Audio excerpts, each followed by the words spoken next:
Ser podcast. Estás abandonándome. Papá, ¿Qué va a ser de mí? esto es muy importante para mí, de lo contrario no iría. Además, puedo volver y verte a menudo, los fines de semana. Sí. Pero no puedo dejarte solo. No es posible.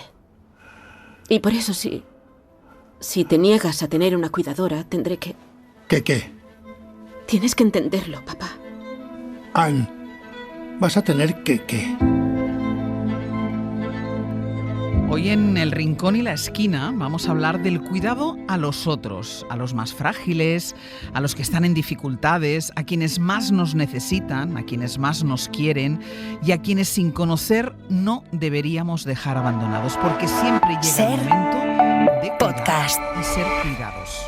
Comenzamos. Cuida de mis labios, cuida de mi risa, llévame en tus brazos, llévame sin prisa.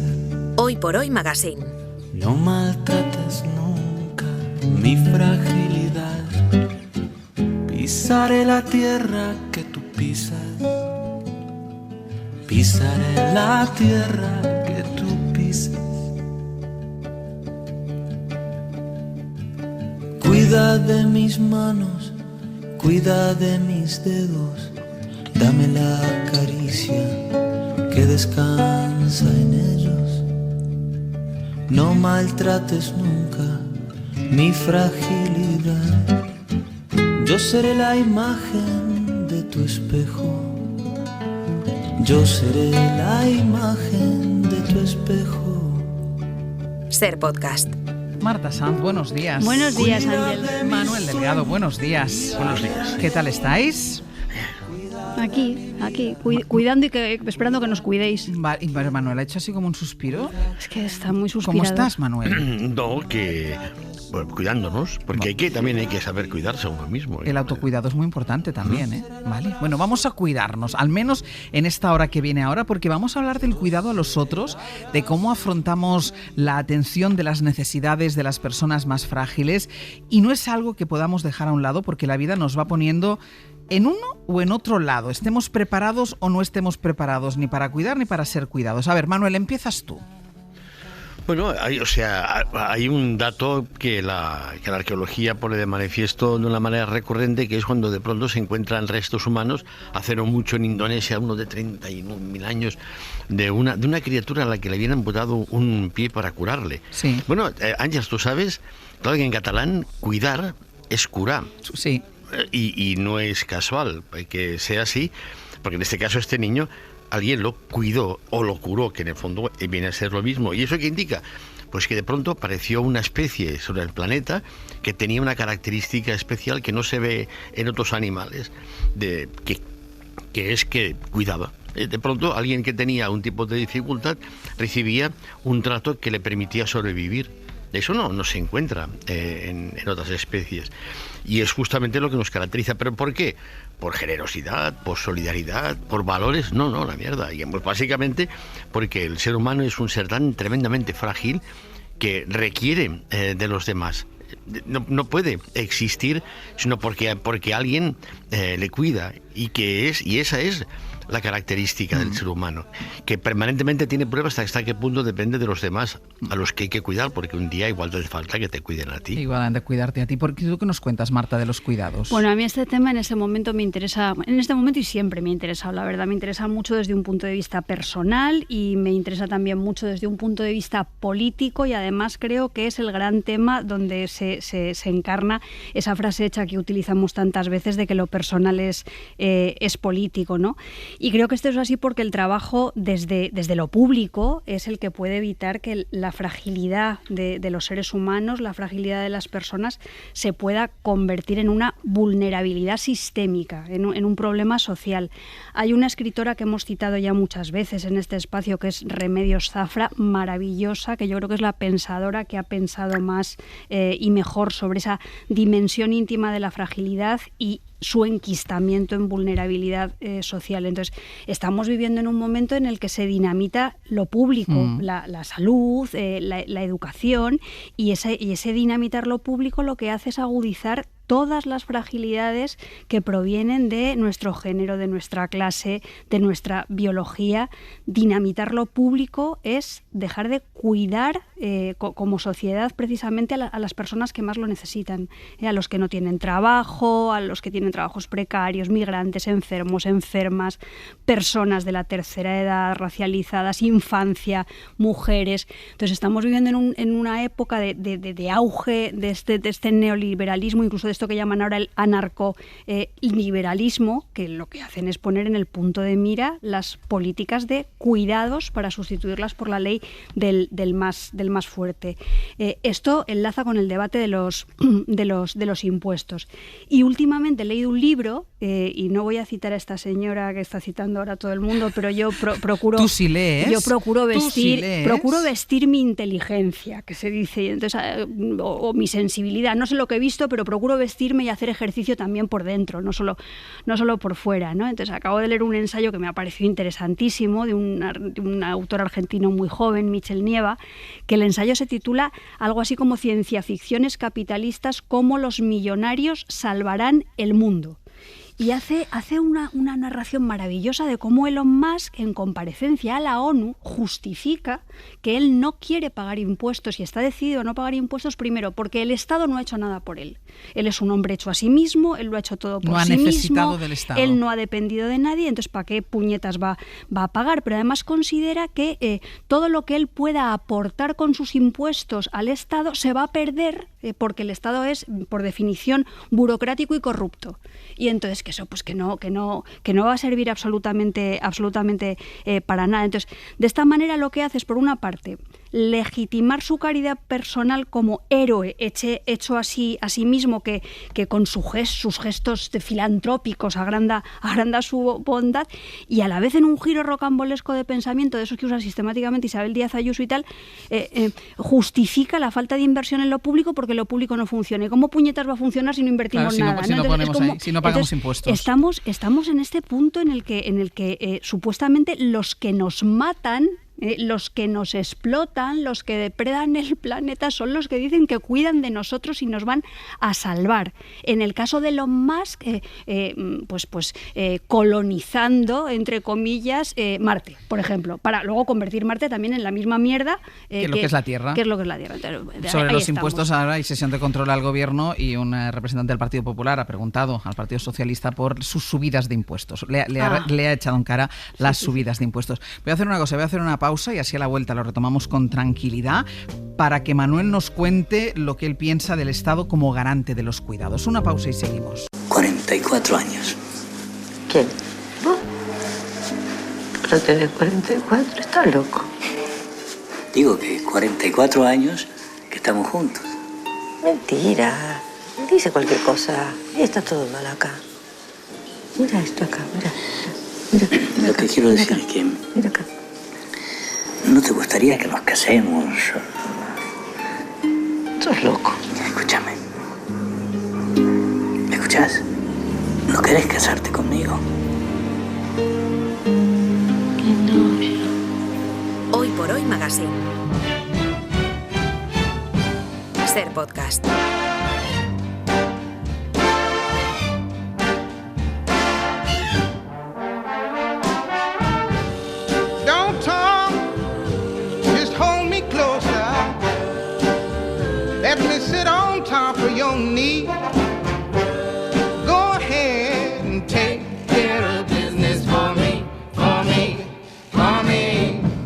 Seguimos en el rincón y la esquina con Marta Sanz, con Manuel Delgado. Hoy hablando de cuidar, de los cuidados a los otros y de la necesidad de que nos cuiden. 900-100-800, pueden participar ustedes, formar parte de este rincón y de esta esquina para que nos hablen del cuidado a los otros, de la experiencia como cuidadores o como personas que han sido o están siendo cuidadas. 900-100-800. Hablábamos de lo público, Manuel, hablábamos de los impuestos. ¿Algo que decir del papel del Estado como garante, Manuel, de los cuidados?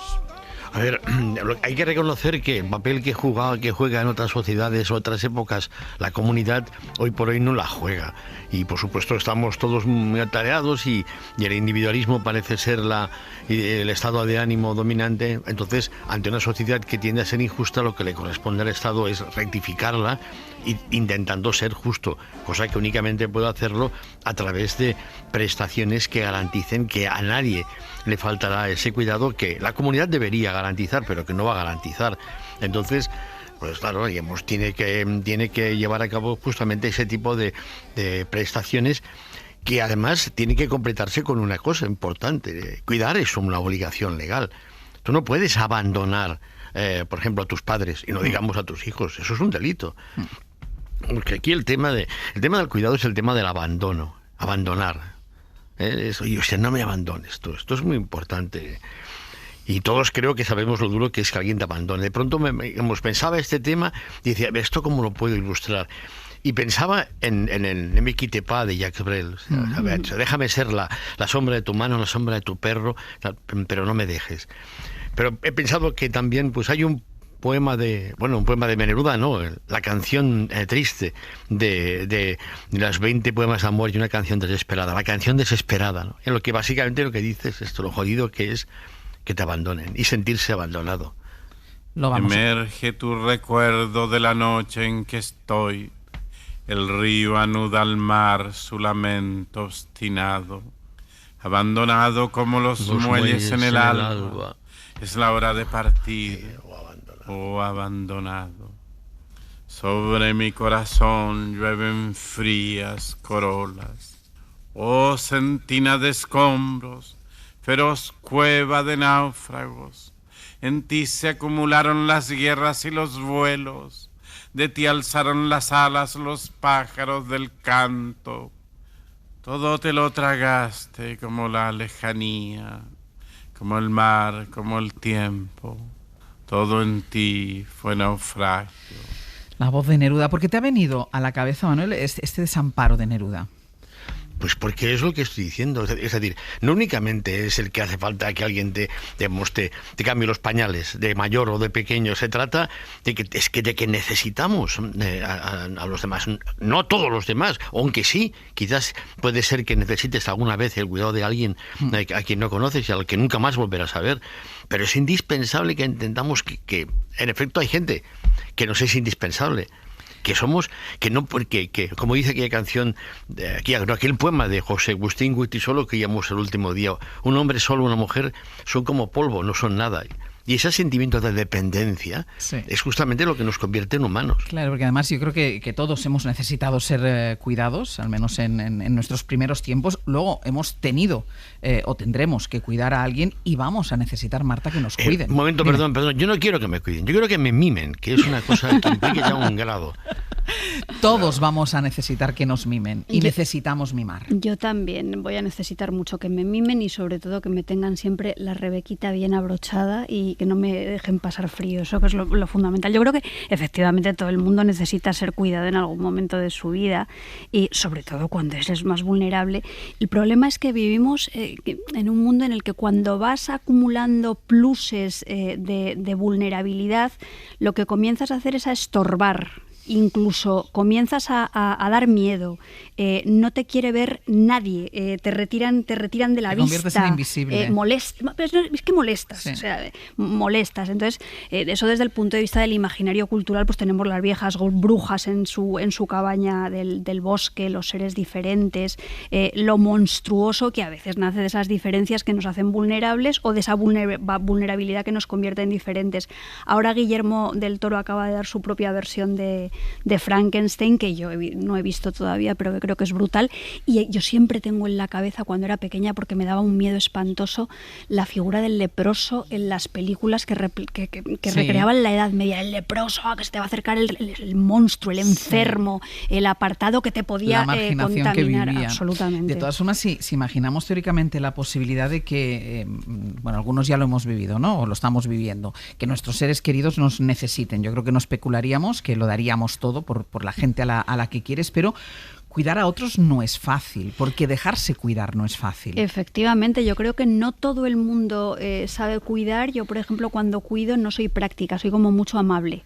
Entonces, no todo el mundo sabe cuidar, y también es muy frecuente que eso, en el corte que hemos visto al principio con la conversación entre Olivia Colman y Anthony Hopkins en la película, también es muy frecuente que no nos dejemos cuidar, ¿no? Entonces, que estemos siendo cuidados y no lo valoremos en su justa medida, o que pensemos que somos unas cuidadoras maravillosas y en realidad no estamos dando al otro, a la otra, lo que realmente está necesitando. Entonces, la complejidad yo creo que es extrema, y que hay una dimensión pues pública y social que no podemos perder de vista jamás en la vida, pero que también importa mucho la sensibilidad y la delicadeza personales para cuidar, para saber dónde poner el límite para no vulnerar la dignidad de la otra persona cuando la estás cuidando, ¿no? Entonces creo que esto es algo que es fundamental, ¿no? Y luego también es imprescindible cuidar al cuidador, que se nos olvida. Eso es fundamental, porque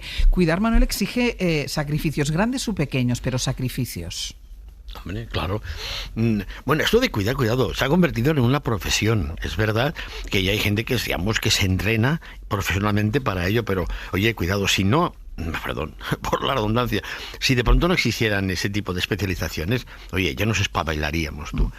Mira, lo que iba a decir, esto, digamos, de los sacrificios. Mira, te digo una anécdota, me encantan las anécdotas. Ahí está, todo están las anécdotas, ¿no? Bueno, fuimos a cenar, vamos con la gente del grupo de investigación, y todos fuimos a cenar, luego una copa y tal. Entonces yo me marché porque estaba cansado y tal, y se quedaron un grupito y tal. Y al día siguiente me entero que uno de la gente de la peña esta que íbamos, se había ido, tal, y se ve que iba un poco pedo, o bastante pedo, se había caído por las escaleras del metro. Nadie le acompañaba, se había ido solo. Y además le habían pispado el móvil y esto.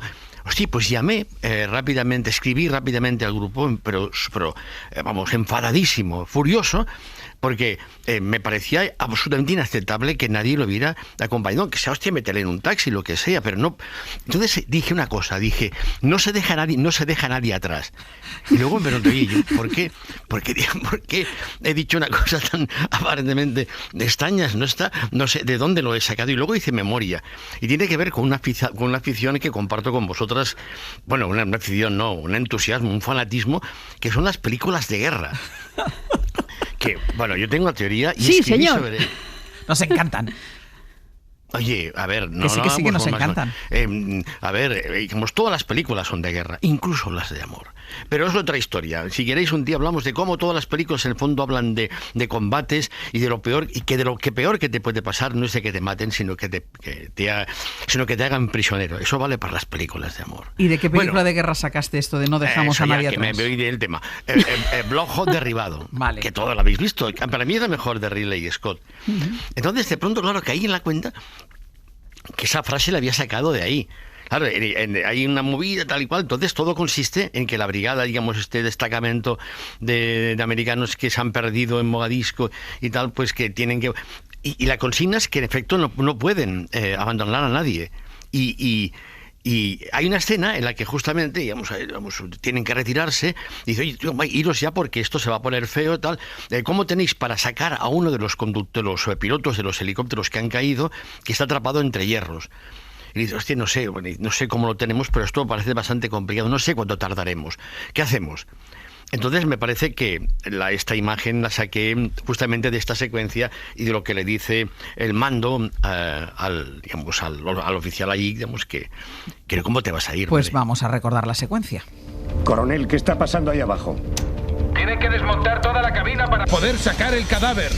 ¿Y cuánto van a tardar? Necesito una estimación realista, no me engañes. ¡No lo saben! Dani, nosotros no abandonamos a nadie. ¿Me ha entendido? Sí, señor. Haga lo que debe hacer. Nos nosotros no abandonamos a nadie. No puedes dejar a nadie tirado. Fíjate qué expresión. Sí, no te dejar que te sientas que te han dejado tirado. Sí. Es verdad que la ciencia y los cuidados médicos nos permiten ser más longevos, vivimos más, tenemos más esperanza de vida, pero también es verdad que las personas mayores, Marta, llegan a un punto que necesitan nuestra atención. Absolutamente. Además, hay que ser muy conscientes de que vivimos en sociedades muy envejecidas y que muchas veces el cuidado de las personas mayores, ancianas, es una cuestión prioritaria y que personas maduras o muy maduras estamos cuidando de personas viejas, y entonces eso hace que el cansancio sea algo absolutamente fenomenal. También hemos hablado muchas veces del asunto de la feminización de los cuidados, ¿no? De esta marca que nos obliga Somos a las mujeres. Tenemos que ser las mujeres. Es más, si no cuidas, si tú no eres la que cuidas, se nos tilda automáticamente de egoístas. Hay una película de Fernando León de Aranoa, Amador, que pone el dedo en una de esas llagas que no nos gusta que nos aprieten, que es la visibilización de cómo la función social de los cuidados, que es imprescindible y durísima, la asumen las mujeres migrantes pobres, a las que nunca les estaremos lo suficientemente agradecidas. ¿Lo ha hecho antes ya? No.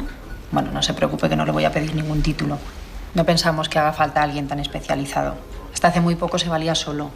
1 mes de prueba todos los días. Y así ve usted también cómo se entiende con él.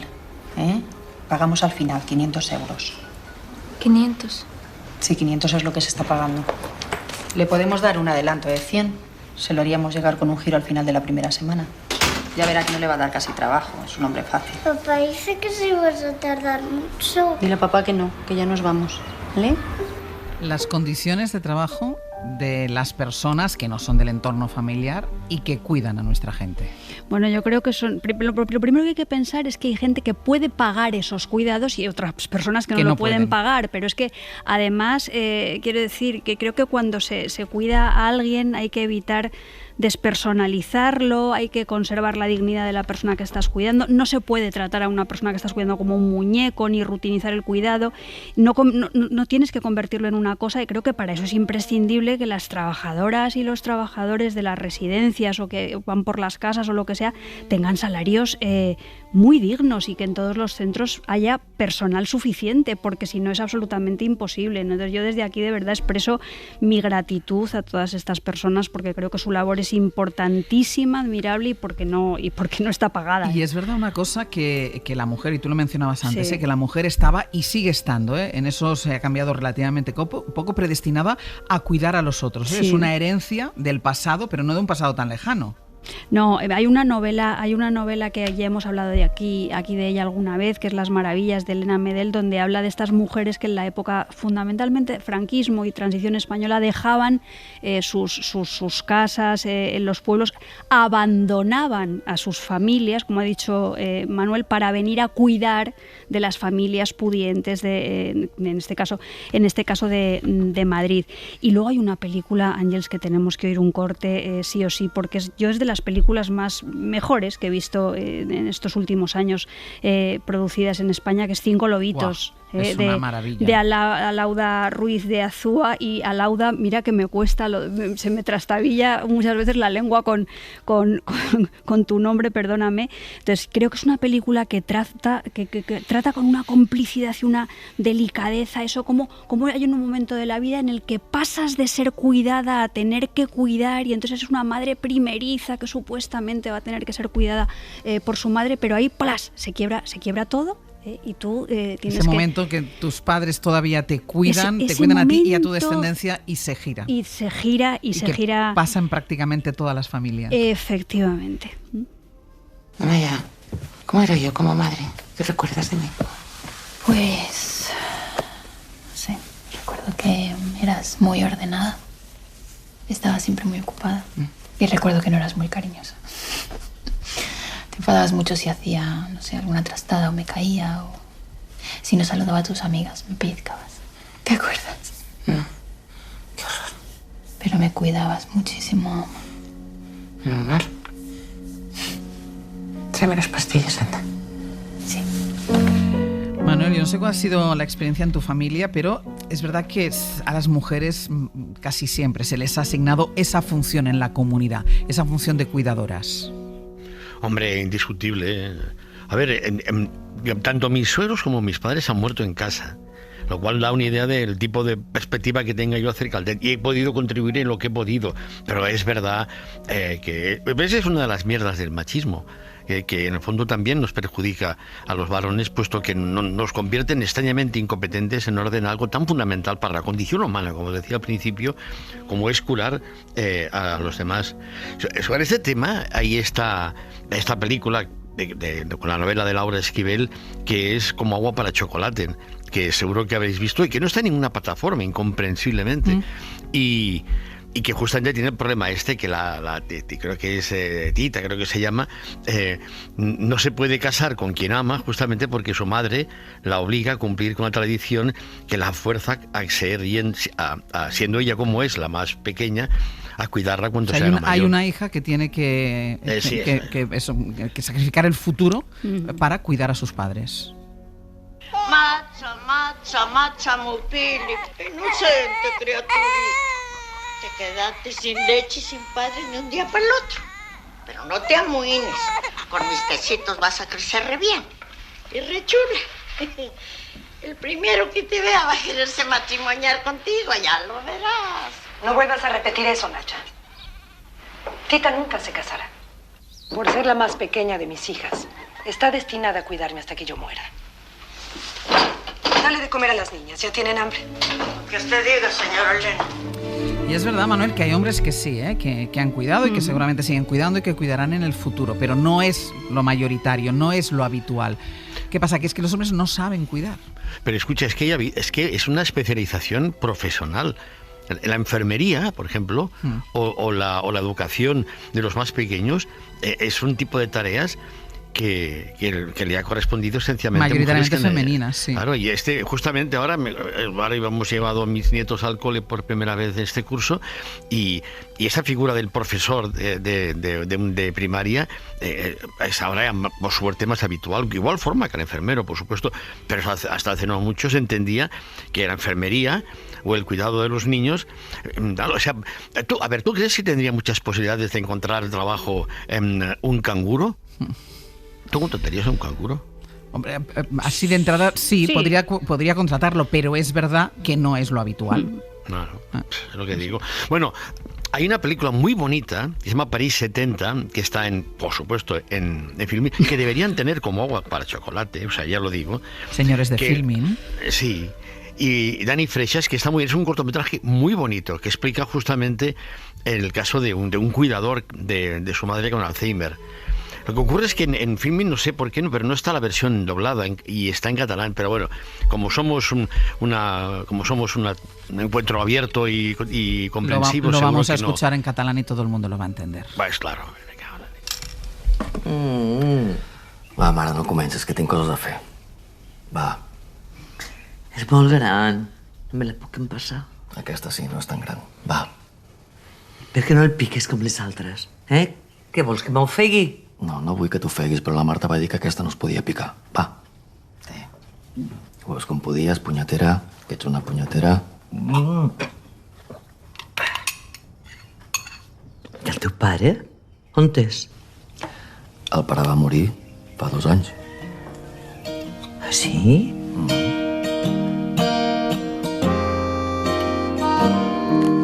Hoy por Hoy Magazine. Ser Podcast.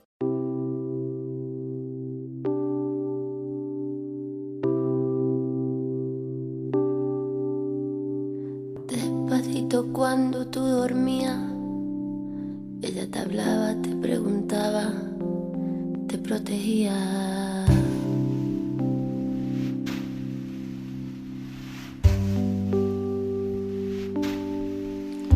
Ella prometió darte todo, pero solo pudo darte lo que tuvo. Para ti lo más hermoso era amanecer junto a sus ojos, iluminando el mundo. pero los pájaros no Aquí pueden estamos con Marta y con ser. Manuel hablando de los cuidados, de los que cuidan, de los que cuidamos, de los que necesitan, de los que necesitamos ser cuidados, y queremos escuchar también su opinión sobre esto en el 900-108-800, que nos llamen y nos cuenten si están en esta situación, si están cuidando a alguien, si requieren ahora mismo ser cuidados por otros, nos lo cuentan y nosotros les vamos a escuchar. 900-108-800. ¿Cuidamos y somos cuidados en el principio, Marta, y en el final? Somos más cuidados, seamos en el principio, ¿no?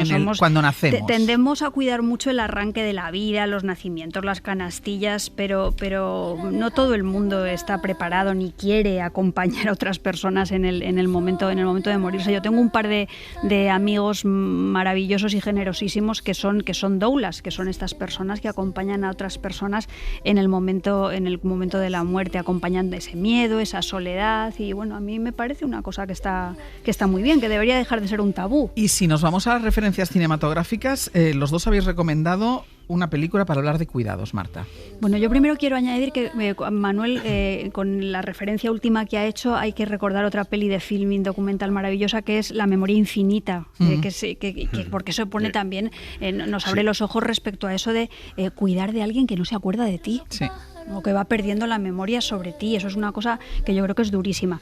Pero una de las películas que más me han sobrecogido, está ya en la vida, es Amour de Haneke, ¿no? Como el personaje de Jean-Louis Trintignant entiende en un solo segundo, prácticamente entiende, que toda su vida ha cambiado y que todo lo que le queda ya por delante es inasumible. La pérdida del amor, la autonomía, la belleza, y hay un personaje sobrecogedor que es el de la hija, Isabelle Huppert, porque no sabes hasta qué punto esta mujer es egoísta o es débil, ¿no? Yo creo que hay muchas mujeres que podemos llegar a identificarnos con ese lado oscuro de Isabelle Huppert, pero es una película tremenda. Yo recuerdo que mientras la veía no podía llorar, pero cuando llegué a mi casa, sentí un golpetazo en mitad del estómago. Y la lloraste entera. Uy, como si la lloré como una loca. Mamá, antes, al entrar, me acordé que de pequeña os escuchaba hacer el amor. Sentía que os amabais, que siempre estaríamos juntos. ¿Qué pasa? ¿Qué pasa? No pasa nada. Claro, ¿qué pasa? ¿Qué os ocurre? ¿Pero cuál es mi imagen? A veces eres un monstruo. Papá, ¿te has vuelto loco? Siéntate. No quiero sentarme. ¿Qué ocurre aquí? Manuel, ¿algo que añadir a esta película? No, porque hay cosas que no se pueden imaginar, ¿sabes? Cuando dicen, es que no te lo imaginas, y es verdad. Hay cosas, lo que cuenta esta película, yo no puedo pensar la película, pero no puedo pensar en lo que piensan los personajes porque no llego. Hay cosas que no se pueden pensar, a las que la imaginación y el pensamiento llegan. Y hay algo que me parece muy importante también, Marta, que es detectar cuándo necesitan nuestra ayuda, saber cuándo necesitan que les cuidemos, pero también aceptar cuándo esta ayuda, este cuidado lo necesitamos nosotros. Absolutamente. Yo creo que ese momento en el que alguien entiende que debe ser cuidado, pedir ayuda, o ese momento en el que alguien entiende que debe asumir ese papel que no ha asumido nunca, asumir esas responsabilidades, es fundamental, y además que no siempre coinciden. O sea, es que no, el problema es que hay un desajuste, una desincronización que a veces es muy, muy difícil de llevar. Por quitar un poco de hierro, que no está saliendo un programa y con un peso específico tremebundo, yo la única vez en la vida hasta ahora en la que tuve que cuidar, hubiera tenido que cuidar, que es cuando mi marido fue operado de un macroadenoma hipofisario, tuve una reacción corporal buenísima, y es que la que se puso mala fui yo. Él estaba ingresado en el hospital recién operado, una operación allí tremebunda, y a mí me dieron 40 de fiebre y me quedé en la cama, de manera que mi madre me tuvo que estar cuidando a mí en mi casa, y el que cuidó de mi marido en el hospital fue mi padre. Y creo que fue una reacción física sumamente inteligente. Qué bueno esto. Sí, el cuerpo es muy inteligente. Sí, Manuel. ¿Sabes? Ahora me acuerdo, hace no mucho, me estaba durmiendo un poco, ya había cerrado los ojos después de comer en el sofá. Hostia, de pronto siento, literalmente, que alguien me tapa. Hostia, y era mi nieto, tú. Mi nieto de 7 qué bonito. años. Sí. Te cuidaba para que no te resfriaras. Marga, desde Madrid, muy buenos días. Hola, buenos días a todos. Hola, Marga. Pues a ver, os cuento. Cuéntanos. Yo tengo 68 años, Llevo 10 años separada de mi primera pareja, actualmente tengo otra pareja y bueno, pues desde hace 8 años mi exmarido ha pasado por diferentes procesos patológicos.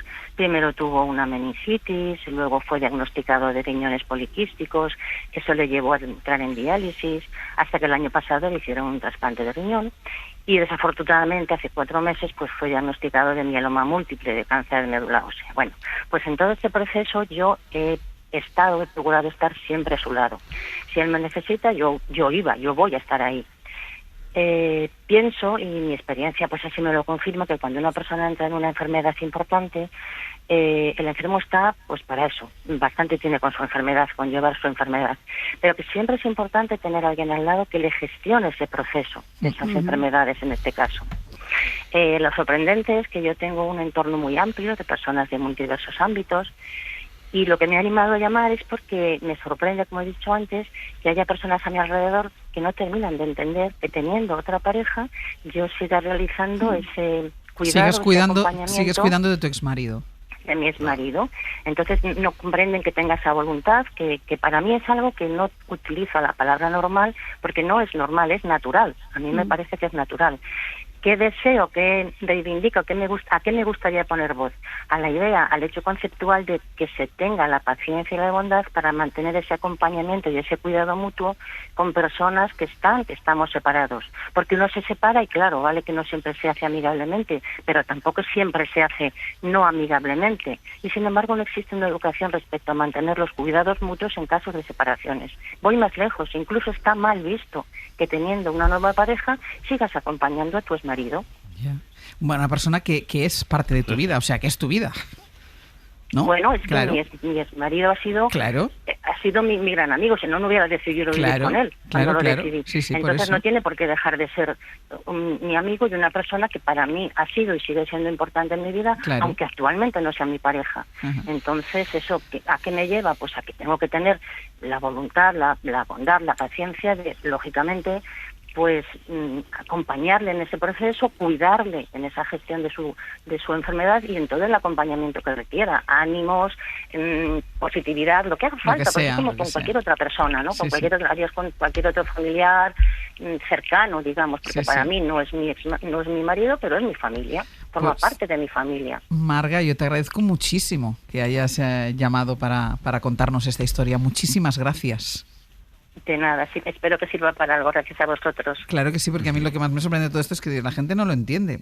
Es que es muy, se puede entender absolutamente es muy fácil bien, entenderlo. Y con todas las diferencias que habrá, sin duda, a mí me ha venido también a la cabeza esta película que estrenaron, Los Destellos. Los Destellos de Pilar Palomero también. No la he visto, yo no la he visto. También hay una mujer que es verdad, cuida. Que está terminal su exmarido y la mujer es quien le cuida. ¿Qué te ha sugerido esta llamada, Manuel? Pues que uno hace lo que tiene que hacer. Claro. Está, y es que no hay más tu tía, digamos, ¿qué es lo que tiene que hacer? Claro, cada cual lo sabrá, pero hay que hacerlo. Entonces, pues tu mujer entiende que tiene que hacer esto y que es lo que debe hacer y lo hace, ya está, no hay más tu tía y más. ¿Por qué más? ¿Por qué darle vueltas? Uno hace lo que tiene que hacer. Y ya está. Y quien no lo entienda, pues haz lo que debas. Haz lo que debas, tal cual. Sí. Silvana, desde Madrid, muy buenos días. Buenos días, ¿qué tal? ¿Cómo están? Muy bien, cuéntanos. Bueno, cuando tuve a mi segunda hija, era justo post-pandemia, mis padres desde Argentina no podían venir, entonces estábamos mi marido y yo solos, y unas amigas se ofrecieron a cuidar de nuestra hija mayor para que nosotros pudiéramos ir al hospital a tener a nuestra niña.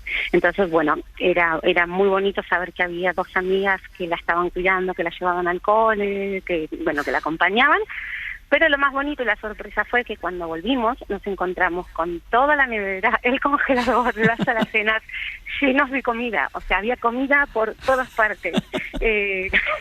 Y fue para mí, hoy cuando hablaban de los cuidados, automáticamente se me vino eso a la mente, la forma en que nos cuidaron para que no nos faltara algo tan básico como la comida y que no nos tuviéramos que preocupar de nada, sino de disfrutar de nuestra familia. Pues Silvana, muchísimas gracias, porque además eso demuestra que los cuidados no tienen que reducirse solo al ámbito familiar, sino que los cuidados cuida quien... es lo que tiene que hacer, como decíamos antes con la llamada anterior, ¿no? Pues las amigas y los amigos también. Silvana, muchísimas gracias. Hasta luego. Hasta luego.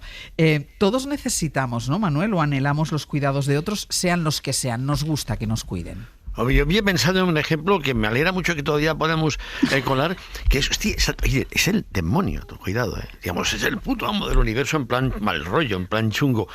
Hay una película que es Las brujas de Eastwood, que igual alguien, bueno, solamente mucha gente la ha visto, Jack Nicholson, la Cher, que es que el tipo, digamos, tiene una especie, digamos, está medio, como casado con 3 mujeres, 3 brujas, obviamente, y de pronto lo dejan colgado. Y el tío, el demonio, Satanás, el maligno, al final hay una escena en que llama a Cher y tal, y mira, tú es que no me llama nadie. Y hay una escena en que al final dice esto, ya sé que soy el maligno. Hostia, no jodamos, pero yo necesito que alguien me cuide, hasta él. Y cuidado, no hablamos de Dios. Porque ¿qué haría Dios sin nosotros? Sin que le dijéramos nuestras velitas y las oraciones. ¿Qué sería Dios si no fuera porque alguien de vez en cuando lo cuida, aunque sea a base de hacerle el favor de crucificarlo? Escuchamos el fragmento de Las brujas de Eastwick. Quiero que alguien se preocupe un poco de mí. Quiero un poco de respeto. Quiero que alguien cuide de mí para variar. ¡Ja! ¿Qué quiero? Dice. ¿Qué es lo que voy a querer? Dios, ¿qué crees que querría cualquier hombre en mi caso? Un poco de afecto, un poco de fe. Maldita sea, todo lo que he hecho, lo he hecho por vosotras. Bueno, me equivoqué. Y luego, volviendo a la llamada de Silvana, ¿no? Los amigos, las amistades que cuidan, pero la amistad en sí, Marta, también hay que cuidarla. Ay, yo esto tengo muchas dudas. Yo no sé si verdaderamente la amistad hay que cuidarla, o cuando te pones a cuidar la amistad es que la amistad ya se está muriendo. Cuando te das cuenta de que hay que prestarle atención. Ya está en un estado un poco terminal, pero en realidad no lo sé. A mí solamente me gustaría añadir... por ejemplo, estos amigos que te dicen cuando vas a hacer algo, ten cuidado. Sí. Coño, no me digas que tenga cuidado, que bastante prevenida soy yo. O sea, no, esta manera de cuidarme a mí me molesta muchísimo. Sí, y luego yo soy de la generación esta del Tamagotchi. Generación. Vi a los inmediatamente. ¿Os acordáis del Tamagotchi? Sí, que era ese bicho. Era un bicho que tenías que cuidar. Que había que cuidar.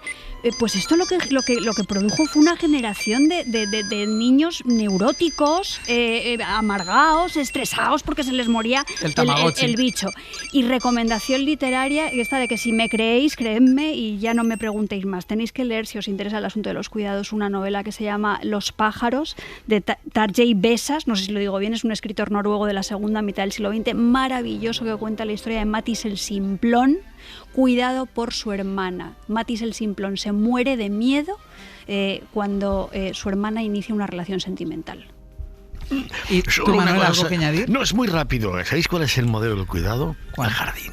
Ay, Yo creo que la gente que queremos hay que cuidarlas como se cuida un jardín. ¿Y un sitio donde os sintáis cuidados? Ay, mira, aquí nos cuidáis. A mí me cuidáis bastante bien, ¿eh? A Manuel un poco menos, yo creo. A Manuel a veces es que está un poco solo. ¿Dónde te sientes cuidado tú, Manuel? Hombre, pues con la gente que quiero y la que noto que me quiere. Donde estén. Claro, a mí si no me cuidaran yo no podría escribir. Yo os lo he dicho muchas veces. Mi trabajo sería imposible si a mí no me cuidaran en mi familia, en mi casa y todas estas cosas. Pues los cuidados hoy aquí en El Rincón y la Esquina. Gracias, Manuel, Marta, hasta la semana que viene. Un beso enorme. Venga, un beso. A cuidarse. Cuidado, adiós. No, cuidado no.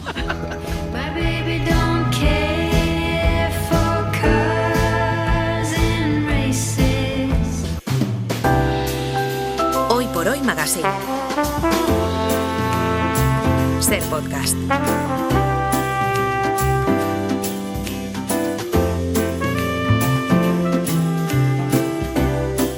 Miércoles en el que desde las 6 de la mañana les venimos contando toda la actualidad. Ya saben, una actualidad muy marcada por el panorama internacional, también por toda la agenda política aquí en España, pero sobre todo por algunas de las cuestiones que han pasado durante la madrugada en el ámbito internacional, como esa incursión de drones rusos en el espacio aéreo de Polonia, la apertura además de todo lo que tiene que ver con lo que pasó ayer con ese bombardeo de Israel sobre Qatar y la apertura de juicio oral al fiscal general del Estado. Todo esto ha ocupado dedicado buena parte de nuestra primera parte del programa hasta el finalizar del abierto, así que hasta ahora vamos a hacer lo que hacemos todos los días, que es destacar algunos de los contenidos del día por si ustedes no los han podido escuchar en directo, que tú, Brian Pérez, buenos días, sí lo has hecho. Yo me quedo rescatando las cositas desde las 6 de la mañana. Buenos días. Esa entrada de drones rusos dirigidos a Ucrania en espacio aéreo polaco que la Unión Europea ya califica de intencionada y no accidental, lo ha dicho la alta representante europea para Asuntos Exteriores, Kaja Kallas. Hemos arrancado el programa con Pink Floyd hoy, con una canción inclasificable, yo creo que podríamos decir, que no canta ningún miembro de Pink Floyd. A Marcos le encanta, míralo, ya está diciendo. Bueno, pero porque... a mí no me gusta. Marcos tiene sus extrañezas. Exacto, tiene también. sus cosas. Sin letra, con gritos de sufrimiento, de ahí hemos saltado a Camarón de la Isla con más quejío. Pero del bueno, latinos. quejío del bueno. Eso era quejío del bueno, con los Grammy Latinos esta noche en Sevilla.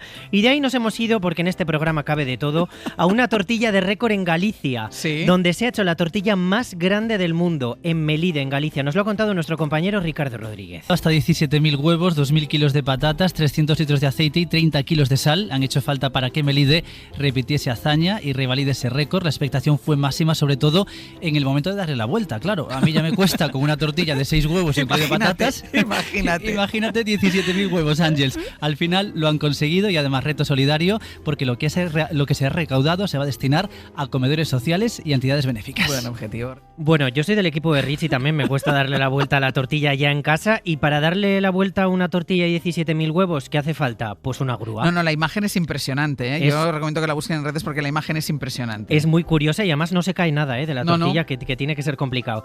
Y entre tantos ingredientes se han colado 30 kilos de cebolla, porque otro detalle, la batalla entre concebollistas y sin cebollistas de la tortilla, una cosa que yo no entiendo, pues en la tortilla más grande del mundo la han zanjado rápido, mitad con cebolla y mitad sin cebolla. ¿Lo han hecho así? Claro, y han metido 30 kilitos de cebolla en la mitad que llevaba cebolla. Bueno, después de que nos contaran desde las emisoras, hoy desde Extremadura y desde Galicia, algunas de las noticias que se comentan. Ahí ha llegado la sesión de control al gobierno en el Congreso de los Diputados. Hemos empezado con ello a las 9 de la mañana para que escucharan ustedes el cara a cara entre Pedro Sánchez y Alberto Núñez Feijóo, y que además venía muy marcada por el inicio del juicio oral, por el anuncio de juicio oral al fiscal general del Estado, pero también por algo que va a pasar en las próximas horas, que va a ser la votación sobre la reducción de la jornada laboral, que no va a salir. Bueno, hablábamos de tortilla y donde hay tortilla para repartir es en el Congreso precisamente. Sesión de control al gobierno, donde hemos visto una vez más, lo comentábamos en el abierto, que los líderes políticos hablan principalmente para su bancada y no entran en el debate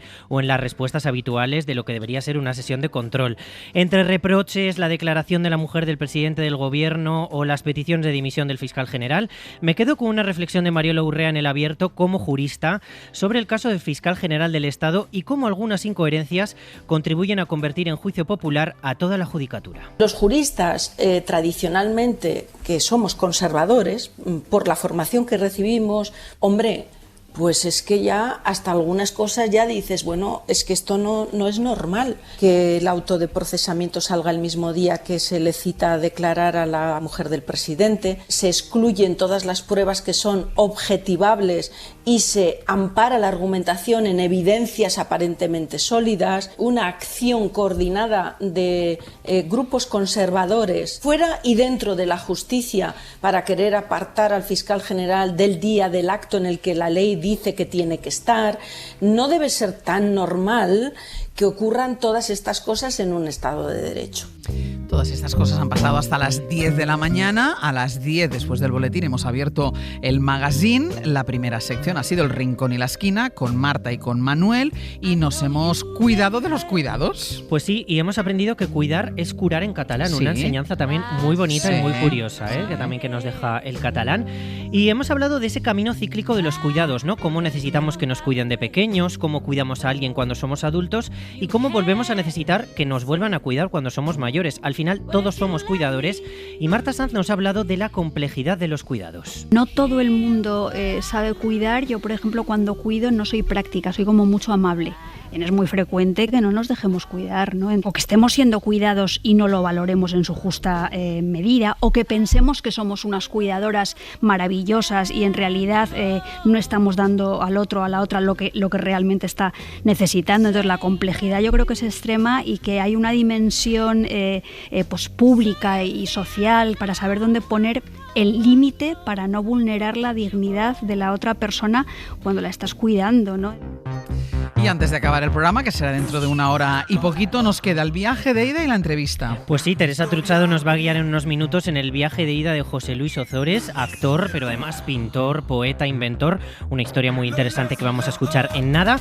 Y en la rebautizada como La Charla, hoy recibimos al director de cine Alejandro Amenábar, que nos presenta su última película, El cautivo, sobre la vida y las desventuras de Cervantes. Y para acabar, pues esta canción de Parque Sur, y que estamos de canciones disparatadas, pues Almodóvar y Amenábar. Venga, pues vamos a terminar este tramito con esto. Hasta luego, Brian. Hasta luego.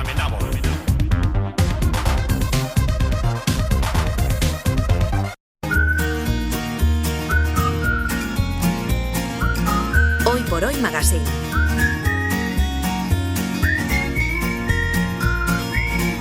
Ser podcast. Fes una foto del terrat que des d'aquí es pot veure Mart.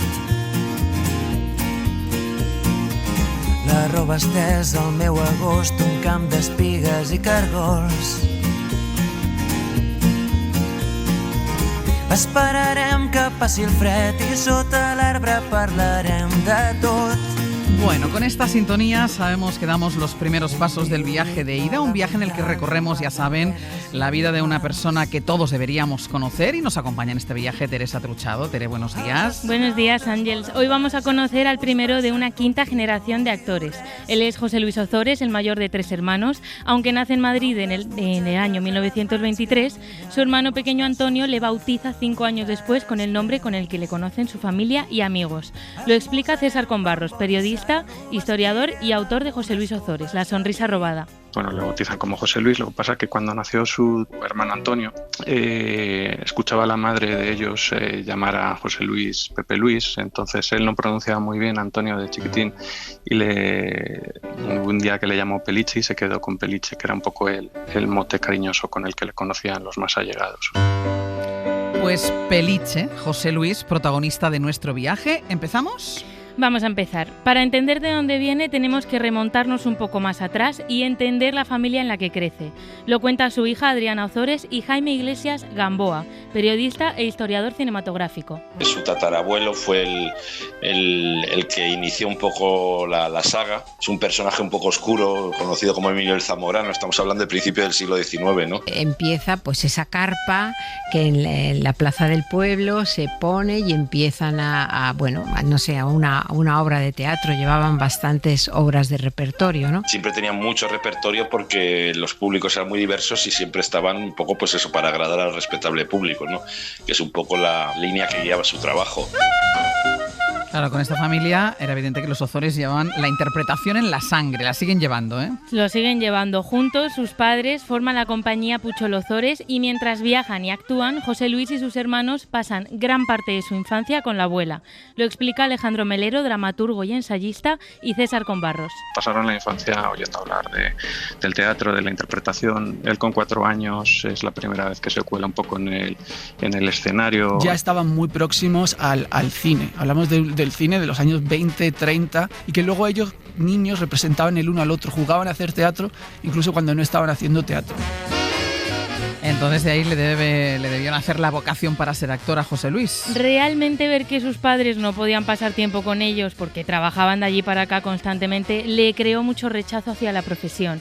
Pero después de la guerra no quedaba otra que arrimar el hombro. Alejandro Melero y Jaime Iglesias. No entraban en la profesión por vocación, y entonces era casi como un artesano. Entrabas porque tus padres estaban trabajando. A ellos, a los 3, le pasaba que habían conocido la parte más difícil, incluso el abandono en cierto sentido, cuando su familia se tenía que ir, y no se veían a sí mismos haciendo esas giras. Digamos que los Ozores representan la otra cara de lo que es esta profesión, que también es un poco, pues al final es eso, una profesión, un oficio. O sea, al final es algo que te da de comer, y entonces pues lo haces con mucho amor por tu trabajo, pero también buscando pues eso, la subsistencia, la supervivencia. Yo soñaba un camino de luz. Y los 3 hermanos se ponen a trabajar. Y en la compañía se debían y dependían del público, así que el género por excelencia era la comedia, que era el que les permitía, como cuenta Adriana Ozores, poder seguir. Ganarse el pan es a base de hacer teatro, ¿no? Y de representarlo por los pueblos.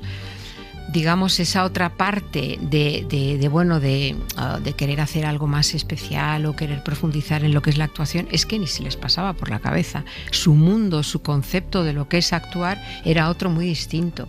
Es intentar hacer reír a la gente para que vengan el mayor número de gente y pague taquilla. O sea, eso es otra la idea de lo que es esta profesión. Y José Luis fue un actor que se dedicó a hacer papeles cómicos durante su carrera. Pero hay algo en él que llama la atención de sus padres, algo que consiguen ver en Peliche, en José Luis, que no tiene ninguno de sus hermanos. Lucía Tello, doctora en Ciencias de la Información y profesora universitaria de cine, nos lo explica. Su propio padre enseguida percibió en José Luis ese tono diferenciador que no tenían sus otros hermanos y que le hacía parecer una persona completamente distinta. Comentaba Mariano Ozores, francés, que Peliche llevaba dentro un actor dramático, que esencialmente a lo que se dedicaba o cómo afrontaba sus papeles era desde esa perspectiva dramática, lo cual hacía que cada vez que abordaba un personaje cómico lo hiciera con todo el peso y la seriedad del drama, y así es como conseguía traspasar la frontera entre la comedia y el drama y mostrar que, por supuesto, no hay nada más serio que la comedia. ¿Y eso, esta vis más dramática, solo llamó la atención a sus padres? El talento de José Luis empezaba a llegar a todas partes y fue en 1950 cuando le descubre el director Edgar Neville, dando así el salto del cine al teatro, aunque no le convenciese del todo.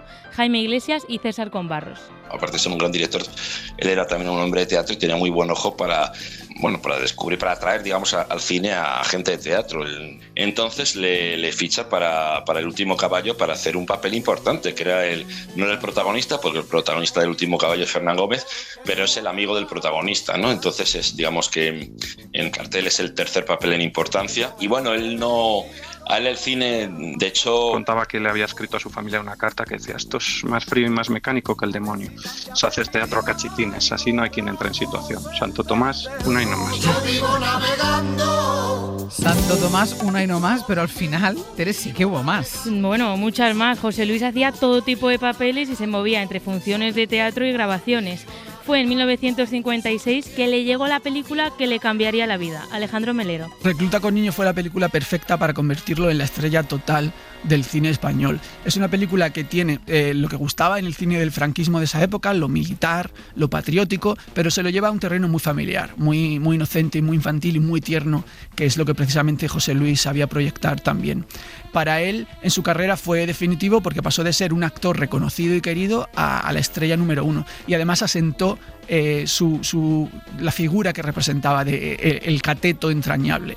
Crea un personaje, un arquetipo que ya había estado de manera más secundaria en el cine español, pero que se queda muy asentado. ¿Qué hace ahí ese niño? Es mi hermano, palabra de honor. No quiero volver a verlo. Me gusta esa definición que hace de cateto entrañable. A la sociedad de la época también le gustó. Fue una película que le acercó a la España vaciada, que en esos momentos estaba empezando a vaciarse. Aunque hay varias versiones de cómo llegó hasta él el guión, Adriana Ozores nos da la que más cerca pudo estar de la realidad. Estaba con él Mariano y entonces pues vino el productor y le dijo: oye, tienes que hacer esta película porque es fantástica, porque eres protagonista, porque ya verás que va a funcionar. Y mi padre: no, lo siento, no puedo hacer la película. Y decía el otro: pero ¿cómo que no puedes hacer la película? Pero de verdad que es protagonista, que es una maravilla, que te va el papel, que no, lo siento, no puedo hacer la película. Y entonces se va este productor todo frustrado. Y entonces su hermano, que mi tío era el sensato, le dice: Peliche, ¿me puedes explicar por qué no vas a hacer la película? Dice: bueno, a ver, he encargado unos trenes a Alemania de maquetas, ¿no? Entonces me van a venir en breve. Yo tengo que montar todo eso en mi casa. Como comprenderás, no me voy a poner a... Pero estás loco, pero tu familia, tienes que dar de comer a tu familia, estás como una cabra. Claro, una cuestión de prioridades, pero unos trenes tan importantes eran esas maquetas, esos trenes. Para Peliche era lo más importante. Para él el juego estaba por encima de muchas cosas. Al principio hablábamos de que José Luis no tenía vocación para ser actor, y eso también se debía a que él disfrutaba siendo todo a la vez. Jaime Iglesias. Él quería ser aparejador, ¿no? Porque incluso en su juventud soñaba con ser arquitecto, pero bueno, se conformó con lo de aparejador, porque una persona que le interesaban eso, desde la fotografía, la pintura, todo tipo de manualidades, las artes plásticas. A principios de los 50 desarrolló un juego que se llama Aerochu, que era como una especie de futbolín de mesa, donde una pelota de corcho se impulsaba con ventosas que colocaban pues eso, como detrás de las porterías. Y eso fue un entretenimiento que desarrolló para jugar con sus compañeros de los teatros, etcétera, en los descansos. Y el productor y director Eduardo Manzanos le compró la patente por 75.000 pesetas, y luego de esa patente, por ejemplo, en los años 80 salieron juguetes como el Exim Basket o el Exim Golf. Entra en juego con Exim Así Basket. podemos decir que José Luis era actor, poeta, pintor e incluso podemos decir que era inventor. José Luis era una especie de hombre orquesta, una persona con una capacidad creativa enorme que no paraba. Esta cualidad también se llevaba en la sangre. Los Ozores fueron capaces de hacer en España lo que entonces aquí ni existía. Alejandro Melero. No se entiende el comienzo de la televisión en España sin los Ozores. Mariano Ozores era el jefe de programación, aunque entonces no se llamaba así. Cuando empezó la televisión, el que se inventaba que veían los españoles que entonces tenían televisión, y Mariano tiraba de sus hermanos muy a menudo, y lo hizo también en aquella época. El primer concurso de televisión, de preguntas y de respuestas que todavía mantenemos, eso lo inventaron ellos, y lo hizo José Luis Ozores con su hermano Antonio. Estos pioneros no sabían el lenguaje, no sabían muy bien a quién se dirigían, ¿no? Se estaba inventando la televisión y ellos mismos no habían visto televisión de otros países. Y está claro que de alguna forma u otra, haciendo una cosa u otra, no paraba de trabajar. Lo hizo hasta que el cuerpo se lo permitió. A finales de los años 60 comenzaron los síntomas de una esclerosis múltiple progresiva que le fue reduciendo poco a poco la movilidad. Y entonces tampoco paró. Jaime Iglesias. Él empieza a tener, a inicios de los años 60, como una sensación de pies dormidos. Empezó a ver doble en una gira en la compañía familiar a finales de los años 40. Luego les dijeron que igual eso era manifestación de una anomalía neurológica. Entonces eso poco a poco le fue reduciendo la movilidad. El diagnóstico era esclerosis, que a partir del año 63, 64 es cuando queda confinado ya en una silla de ruedas porque no puede moverse ya. Sabían demasiado, tuvo que rodar casi todas sus escenas sentado. Su última película, Hoy como ayer, que dirigió su hermano, que fue una especie de homenaje a él por parte de toda la profesión. Desde el 63 prácticamente se fue alejando de la profesión. Además, entonces no se sabía tanto de esta enfermedad como ahora. Peliche se esforzó por tratar de encontrar respuestas a todas las preguntas que le fueron surgiendo. Leía, escribía y se prestaba a experimentos para tratar de alargar el tiempo todo lo posible. Adriana Ozores. No se quedó en casa diciendo, bueno, me pasa esto, pues no. Él empezó a investigar, se puso en contacto con cartas que escribió a todos los médicos por Europa para ver si había una solución a esto. Se prestaba a hacer experimentos consigo mismo. Había una clínica especial donde le metían a mi padre como una especie de piscina como muy honda y muy pequeñita, y ahí hacía ejercicios y a veces yo iba con él. De alguna manera hizo muchas intentonas para poder salir adelante. Es como decir, bueno, tengo que intentarlo sea como sea. O sea, la entereza, la inteligencia es admirable, pero después de eso, la entereza que tenía. Sí, él estuvo luchando hasta que pudo. De hecho, estuvo aquí en un programa de la cadena SER, en Ustedes son formidables, con su amigo Tony Leblanc. Te lo va a contar César Combarros. Ahí lo que hicieron fue organizar un programa especial dedicado a Peliche, a José Luis, para recaudar fondos para su familia. La única obsesión de José Luis en los últimos años de su vida era que no quedaran desatendidos cuando él ya no estuviera, pues su mujer y sus hijos. Toda España se volcó en aquel programa. Se abrieron 10 sucursales de la Caja de Ahorros y Monte de Piedad de Madrid para recaudar fondos. Creo que se superaron 1.300.000 pesetas de aquel momento, más el coche que había regalado SEAT. Incluso desde el ayuntamiento se accedió a dar una licencia de taxi. Ustedes son formidables. Medio año después de esta aparición, Peliche falleció, dejando un hueco en el mundo del espectáculo que hasta ahora nadie ha podido rellenar. Adriana Ozores y el actor Emilio Gutiérrez Cava. Fue tremendo, fue traumático, desde luego en lo que era la familia concreta de mi madre, mis hermanos. Fue tremendamente traumático para sus hermanos, para su familia, para su padre, para todos, y fue traumático para la profesión, ¿no? Que alguien tan joven, tan querido, desapareciera, ¿no? José Luis era tierno, tan frágil, que en cualquiera de sus películas siempre le tenías cariño. Cualquiera de los personajes que asumía, tanto los cómicos como los dramáticos, que también lo sabía hacer, era siempre una lección para todos. Peliche fue un regalo enorme para todos y todas nosotros. Y así llegamos pronto al final de este viaje. Nos dejó con 45 años, pero José Luis Ozores, Peliche, se recuerda como un obrero del espectáculo, una persona familiar que se esforzó por proteger a su niño interior y no dejar de lado sus inquietudes. Pues muy bien, Tere. Hasta la próxima. Hasta la próxima. Adiós. Chao. Hoy por Hoy Magazine. Ser Podcast. En un lugar del mar Mediterráneo, de cuyo nombre nos hablan las costas catalanas, no ha mucho que fue cautivo en 1575 por un grupo de corsarios berberiscos, un valeroso soldado español.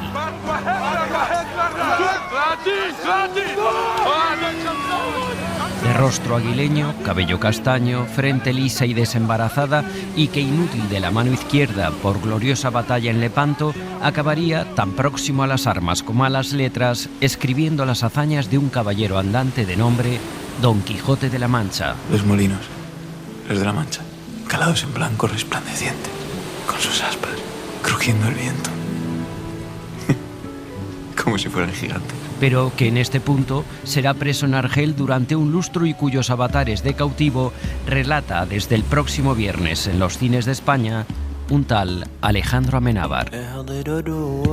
Alejandro Amenábar, ¿qué tal? Muy buenos días. Muy buenos días. Me decías al entrar de película en película, y es que es verdad que la última vez que nos vimos fue en este estudio, hace 6 años, para hablar de Mientras dure la guerra, que era la película sobre el principio de la guerra civil y los últimos meses de Miguel de Unamuno. Entonces, sobre su estreno, las expectativas, lo que esperabas de eso y el resultado de aquella película, tú nos decías esto. ¿Cómo se siente uno cuando va a enfrentarse a esto, ¿no? Otra vez el estreno, los nervios, la crítica, no sé si se siente vértigo. Bueno, pues sí, te sientes con pies de barro, es inevitable, pero bueno, es el vértigo propio de estrenar lo que has hecho y está muy bien. ¿Y cómo se asumen las expectativas? Porque claro, Amenábar estrena, entonces ya todo el mundo es que Amenábar estrena.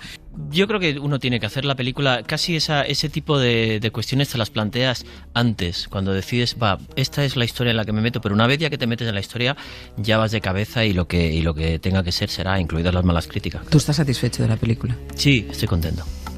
¿Repites, Alejandro, las mismas sensaciones con El cautivo?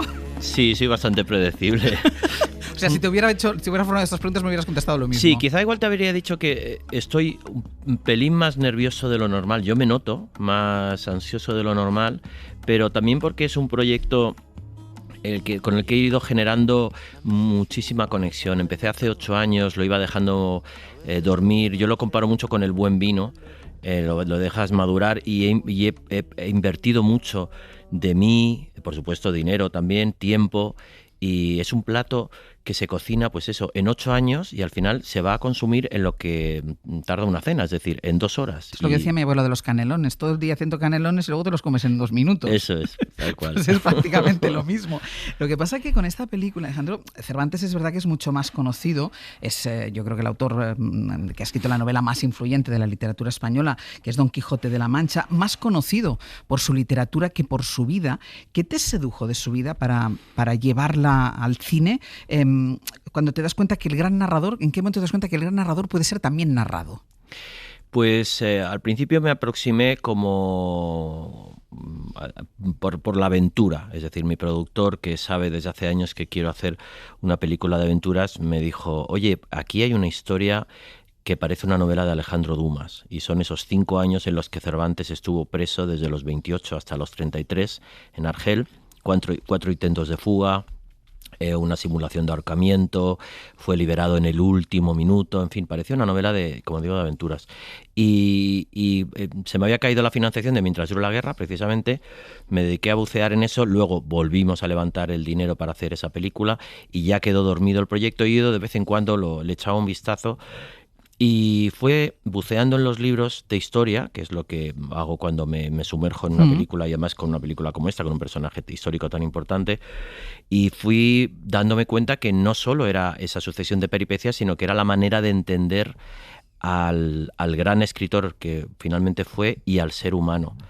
Y ahí decidí que la película era una película muy grande para mí en el buen sentido, o sea que podía hacer una película muy poderosa sobre cómo se gesta un genio. ¿Y siempre tuviste claro que ibas a hacer ese periodo de su vida, esos 5 años que él está preso en Argel? Sí. Porque es la parte más aventurera de su vida. Sí, yo creo que hacer una película sin más sobre su vida habría sido como un ejercicio de esos que nos pedían en el colegio, en el instituto, ¿no? De nació, vivió, murió. Habría sido un poco aburrido tener que ir reflejando los grandes titulares en la vida de Cervantes, deteniéndome con un microscopio, y sobre todo porque yo quería examinar a la persona, quería conocer, digo, bueno, este tío va a escribir la novela más importante de todos los tiempos, la más leída, digo, tiene que haber sido alguien especial. Entonces, intentar desentrañar el alma del personaje y aproximarme a él, claro, eso lo puedes hacer en un tiempo limitado, en este caso esos 5 años.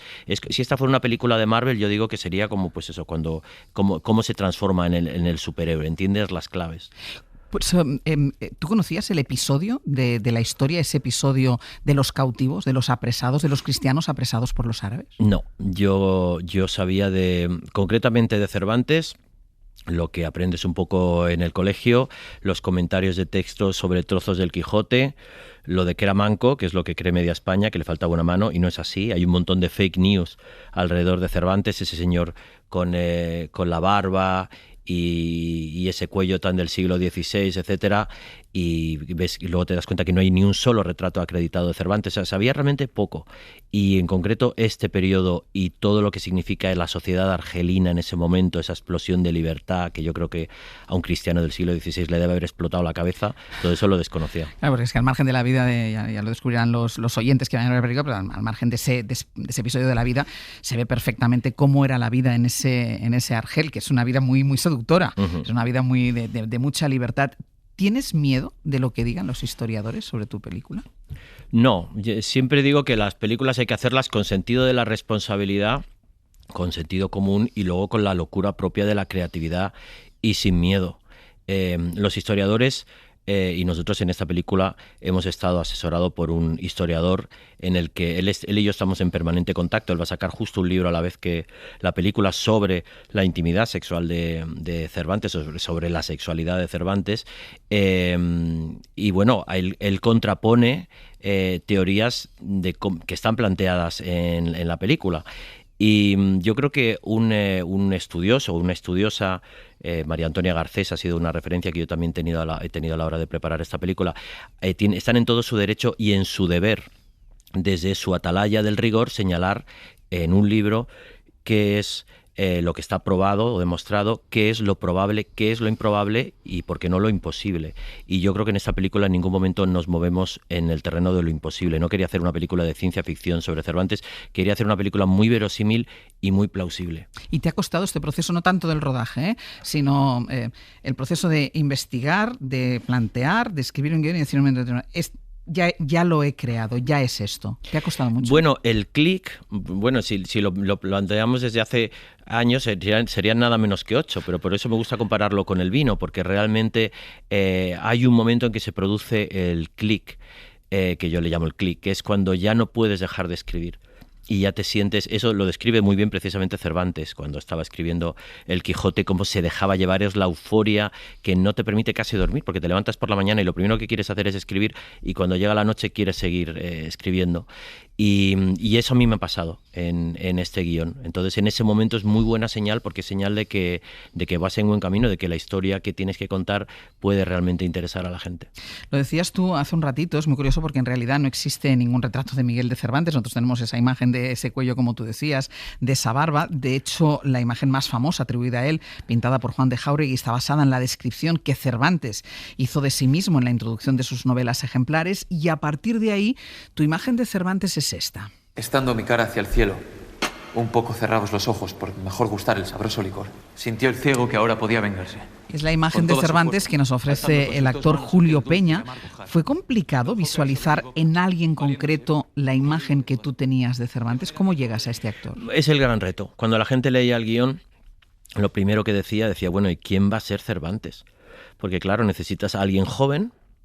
De hecho, Julio Peña es más joven aún que el personaje que interpreta, tuvimos que caracterizarlo. Necesitas a alguien que indudablemente ha debido ser muy inteligente, muy seductor, con mucha luz, alguien capaz de arrastrar a sus compañeros. En su último intento de fuga fueron hasta 60, pues tenía que ser un líder, pero también quería crear a alguien frágil y a alguien humano. Y yo creo que Julio lo entendió muy bien, aceptó el reto tremendo de estar trabajando con gente del calibre de Miguel Reyán, Fernando Tejero, José Manuel Poga. Le rodeas muy bien rodeado. Gente con muchas tablas. Y él llegó, me acuerdo, de la primera lectura de guión con todos, con una sonrisa de oreja a oreja. Dije yo, ahí está mi Cervantes. Y sobre todo, hay un momento en que, porque llegamos incluso quiero decir, decidí volver a abrir el proceso de casting en algún momento porque no terminaba de convencerme de que él lo fuera a lograr. Y hubo un momento que él me dijo, dice, estamos sufriendo porque tenemos la losa, sentimos la losa de la estatua, y este señor era un señor que comía, bebía, reía y sin lugar a dudas meaba y por supuesto follaba. Entonces vamos a interpretar a un ser humano, y en el momento que nos quitamos la losa del icono y el miedo precisamente al icono, fue cuando su interpretación empezó a crecer. ¿Barajaste muchos actores en este casting que decías? Sí, barajamos. O sea, no fue directamente... No, ni muchísimo menos. Así como, por ejemplo, ya te digo, Miguel Reyán, hacía muchísimos años que quería trabajar con él y le llamé directamente y le dije, quiero que hagas este personaje, por favor. En el caso de Julio sí hicimos un casting exhaustivo, y me atrevo a decir que es de las decisiones, junto con la de Belén Rueda en Mar Adentro, sí, que también fue una decisión discutida en mi entorno, porque en ese momento era una estrella televisiva, parecía que el mundo de la televisión manchaba. Que no nos el la mundo. creeríamos. Y la defendí a muerte, como en este caso también defendí a Julio Peña, y creo que es de las decisiones de casting más acertadas de mi carrera. Es una película de aventuras, de género carcelario, pero yo creo que también, y tú me dices ahora, yo creo que también es una película que hace una profunda reflexión sobre la libertad o sobre la falta de libertad, no solo física, sino también intelectual. Sí, eso me lo dijo un psicólogo hace años, justo cuando empezaba a darle vueltas a este proyecto, y yo nunca había ido al psicólogo, un psicoanalista, y me dijo, tú buscas la libertad. Me dice, esa es tu carrera, tu vida va en esa dirección, tú siempre buscas la libertad. Yo nunca me lo había planteado así, pero creo que ese concepto está ya desde Los Otros, la película de Los Otros, pasando por supuesto por Mar Adentro, la película sobre Ramón Sampedro, sí, libertad física, libertad intelectual, y ahí tenemos a Miguel de Unamuno o a Hipatia en Ágora, y la libertad en en sus capas, como puede ser en este caso El cautivo, que busca la física, la intelectual y también la sexual. Y hay otra parte de la película que no sé si te has inspirado en el momento actual, pero se ve perfectamente, que es la intolerancia entre religiones. Sí. Esto casi podemos conectar las dos épocas. Sí, bueno, es que está presente desde que existe la humanidad, yo creo, y tiene que ver con el dogma. Yo de niño estudié en un colegio religioso, al cual le debo mucho, obviamente, pero recuerdo que desde muy niño empecé a cuestionarme los dogmas, porque no entraban ni en mi concepto no solo racional, sino moral. Había cosas, ese Dios vengativo y sectario de Israel en el Antiguo Testamento, episodios de los evangelios de Jesús. Bueno, había cosas que chocaban con mi cabeza, y yo creo que eso está también presente en mis películas, pero por supuesto lo estamos viviendo todavía a día de hoy en nuestras sociedades, y yo reivindico la mezcla y la diversidad primero porque ha pasado, se ve en esta película, en la sociedad argelina en ese momento, se ve si tú vas a los Reales Alcázares, ahí rodamos el final de la película, donde en una pared ves cómo conviven la cultura musulmana, la cristiana y la judía. O sea, creo que todo está en el nivel de tolerancia que consigamos insuflar a nuestra sociedad para convivir, pues eso, nada menos que unas religiones con otras. De hecho, hay una frase que dice uno de los actores, uno de los personajes, que es esa de cuando están criticando cómo actúan los árabes, cómo actúan los moros, que él dice, ¿y nosotros? ¿Qué es lo que estamos haciendo nosotros? Bueno, sí, me gusta verlo desde la relatividad. Claro. Muy curiosamente, en ese Argel, que ya digo, era un sitio muy singular en ese momento, porque era una mezcla. Al poderse convertir los cautivos al Islam, podían acceder a todos los estratos de la sociedad. De hecho, Hassan Bajá, que es el personaje que aparece en la película, que era originalmente veneciano, él llega a ser el gobernador de Argel. Eso no se daba en el mundo cristiano, donde se hablaba de cristiano viejo, limpieza de sangre, todo este fenómeno de la limpieza étnica ya se estaba dando en aquella época, y en cambio en Argel no se daba. Sin embargo, si ahora lo miras 4 siglos después, en Argel en Argelia sería impensable en las escenas que estamos planteando en la película, y sin embargo aquí en España, en el Orgullo Gay... Sería más habituales, son más habituales. Sabemos que de la cárcel de Argel intentó huir hasta en 4 ocasiones, todas fallidas, no lo consiguió. Resulta extraño que no pagara con su muerte estos intentos de escapada, y en este sentido la película explica que Miguel de Cervantes era un gran, bueno, y se ve perfectamente, era un gran narrador, era un gran contador de historias entre sus compañeros, pero también entre sus captores. Así pues, comprad lo que nunca nadie debió quitaros. ¿Cómo sigue, Miguel? Continúa. Otro día el resto. Vuelve a contarlo entonces. Señores. Llevo una semana contándoles la misma historia. Debería cobrarles. Claro, una parte se explica porque era un gran narrador que seducía absolutamente tanto a sus compañeros de cautiverio como a sus captores, y por otra parte mantenía una relación muy especial con ese personaje que tú has mencionado, con Hassan Bajá, que era su captor. Las dos cosas explicarían el por qué nunca se lo cargaron, a pesar de los intentos de fuga. Bueno, el hecho de contar historias en la cárcel, que es algo que no está acreditado, forma parte de la categoría de lo probable, de lo altamente probable, es algo que hacemos todos los contadores. Yo el otro día hablaba con Arturo Pérez Reverte, que por cierto le agradezco muchísimo las palabras que ha tenido sobre nuestra película, y él me decía, tú sabes que lo que aparece en la película, eso lo hacía yo de niño. Digo, yo también. O sea, lo de juntar a gente en clase en la hora del recreo, a gente de clase a la hora del recreo, y contarles historias, forma parte de la naturaleza de cualquier narrador. Entonces yo quería contar eso, quería hacer un homenaje al poder de las historias, en este caso para escapar mentalmente al menos del horror de la prisión.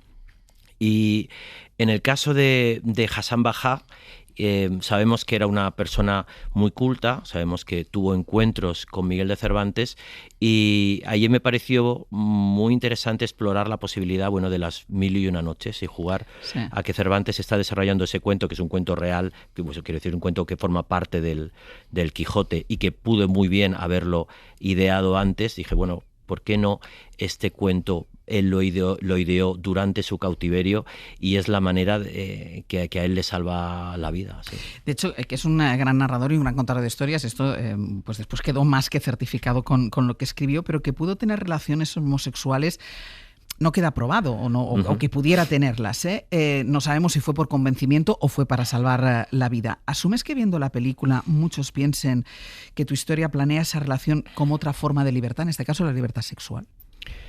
Lo curioso es que yo creo que la gente va a completar la película a su manera. La película plantea una cosa que efectivamente no está demostrada, pero de nuevo figura en la categoría de posible o probable. Y sobre si eso fue una relación correspondida o consentida, o si eso fue una relación tóxica en la que Cervantes está intentando salvar el pellejo, es algo que completa el espectador.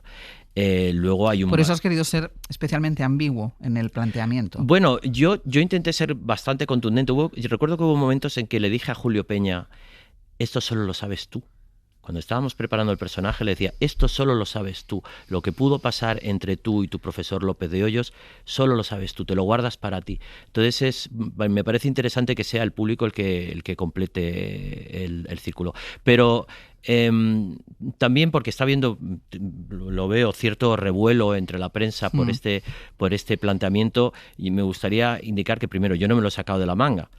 Ni por el hecho mismo de ser gay. No, llevo 30 años en esta profesión y no me he sentido llamado a hacer una historia activista sobre el movimiento LGTBI, y por esa misma razón me siento llamado a no esconder este tema que me encontraba una y otra vez en los libros de historia. Y digo, esto es un planteamiento muy interesante para entender lo que está pasando en el personaje, y decidí no aparcarlo porque me habría parecido cobarde por mi parte.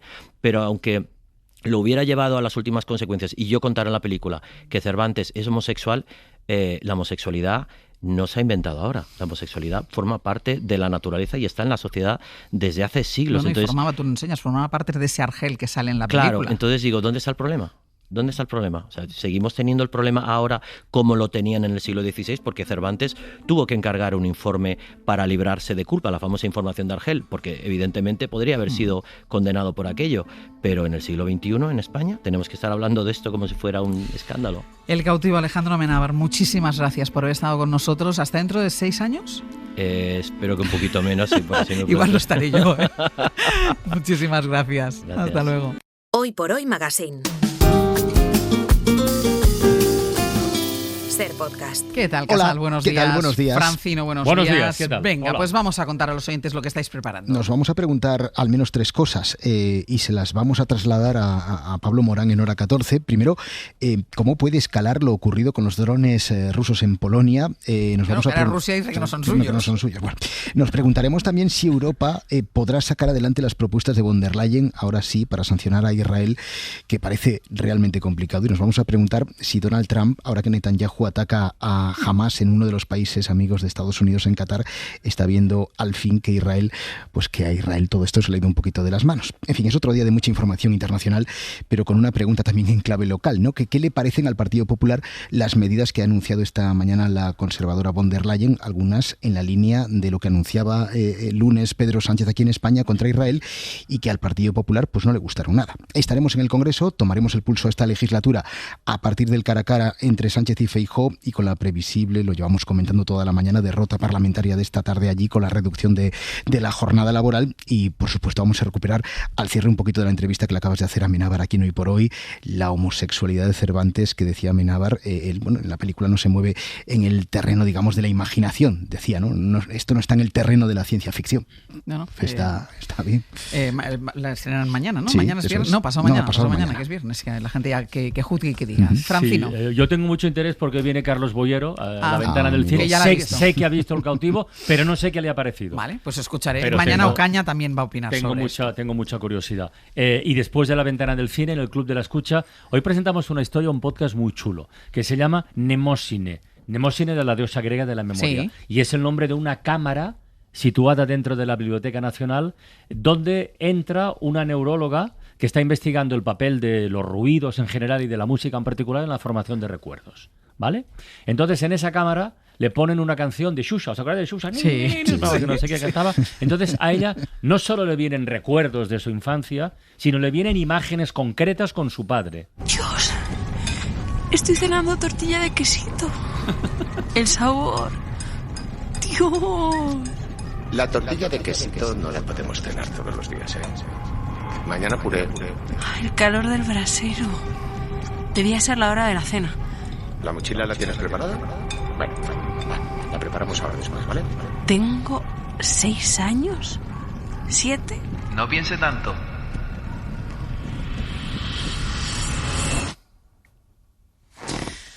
¿Qué coño ha sido eso? El sonido es la llave de la memoria. Usted lo decía en su conferencia. Y ahí lo dejo. Pero Una cosa inquietante y muy chula de sonidos. Bueno, y hoy es el Día Mundial de Prevención del Suicidio. Casi 4.000 personas mueren cada año en España. Hoy entrevistaremos a las 4 a una profesora que hace 2 años perdió a su hijo de 14, que escribió una carta al país, desesperada en su momento. Nos guardamos esa carta, la hemos invitado a asomarse a la ventana y vendrá para contarnos. Pues os escuchamos con mucha atención. Hasta luego. Hasta luego.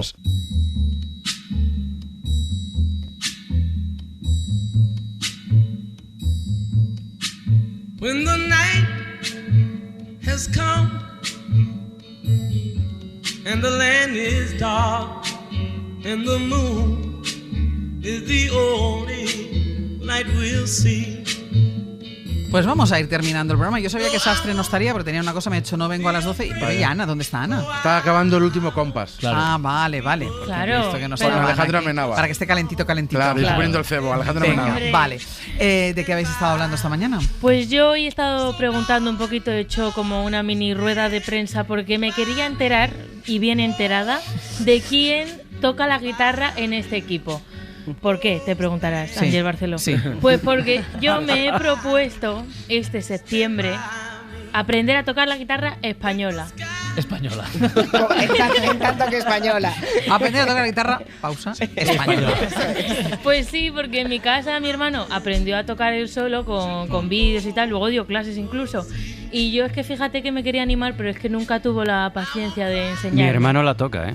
La guitarra la también. española y la eléctrica. Y la guitarra también. O sea, tú querías preguntar. Lo que pasa ¿quién es que del no equipo, está ahora. claro, ¿quién del equipo toca? tocando. Y de momento que sepamos, Pascu. Pascual dice muchas cosas. Yo tocaba pero... de pequeña. ¿Tú también? Pero me cansé. Claro. Me cansé del pum, chin, chin, pum, chin. Pues claro, la guitarra es tocar un año lo mismo. Claro, y todos los días las mismas canciones. Yo toco el clarinete, si te vale. Bueno, puedo aprender varios instrumentos, chicos. Yo no Pero me cierro a nada. ¿tú has entendido lo que te han dicho? Que son el primer año es chin, chin, pum. Hoy sí, ya lo sé. Sí, ya te digo que mi hermano estuvo aprendiendo en mi casa. ¿Qué te crees que sonaba? Claro. Años de años, Bueno, pum, chin, chin. ¿Tú estás pum, dispuesta chin, a este año? A mí me gusta esto de que se repite, la comodidad de tener una cosita que no de repente innova, no, sino pum, chin, chin, y ya está. Y Un ya día está. me la traigo y os toco en directo. Pero es que si Paco de Lucía se hubiera rendido Claro. en chin, chin, pum, ahora no tendríamos entre dos aguas, Y ¿no? luego que hay muchas formas de aprender. Yo tengo un niño aprendiendo a tocar la guitarra Claro. en mi casa ahora mismo. Hoy empieza clases oficiales, pero ha estado aprendiendo solo y toca un montón de cosas diferentes Claro. porque aprende con vídeos. Yo fui a una clase de batería, a una. ¿Qué pasó? Fui a la, ¿Qué pasó? Y lo aprendiste todo. Fui a la, Ya no a la tienes cuánto academia más. aquella. Además, esto hace un año, ¿eh? No os penséis que hace mucho O sea, no tiempo. cuando eras pequeño. No. Hace un año. Hace un año. Porque yo quería aprender a tocar la batería. Fui un día, me gustó mucho, me enseñaron los precios y dije, bueno, nos hemos visto. Y Es no que volví. es caro. Y luego ¿eh? que después la batería donde practicas, porque ya Claro. practicar cualquier No, instrumento en pero casa es hay- complicado, pero hay la batería sorda, Sí, ¿no? pero Sí, la pero, eléctrica. pero la Nosotros- batería yo tengo sorda, una. la batería Ponerse los sorda es un cascos. engaño, es un ¿Sí? engaño, ¿Por qué? porque ¿Un engaño? lo que no hace es sonar como una batería, pero si tú eres el vecino escuchas todo el día.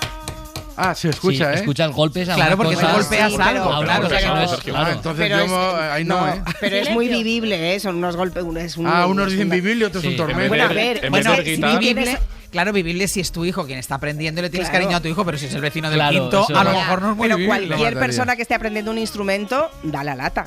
Bueno, es que quería imposible que no dé la comentaros lata. que hoy es mi cumpleaños. ¡Ay, felicidades, Sergio! Cumpleaños. No, ya está. Vale. Sí, se lo he cantado yo en modo Marilyn Monroe. ¿Sí? Perdona. Y sí, ha 7 sido. menos 1 minuto menos 5 Me- minutos. Me ha parecido vergonzoso. O sea, nos hemos cruzado por el pasillo y le he cantado en modo Marilyn Monroe. Qué Happy privilegio, ¿eh? Qué lástima habernoslo perdido. Y me ha dicho, calla. No, sí, no.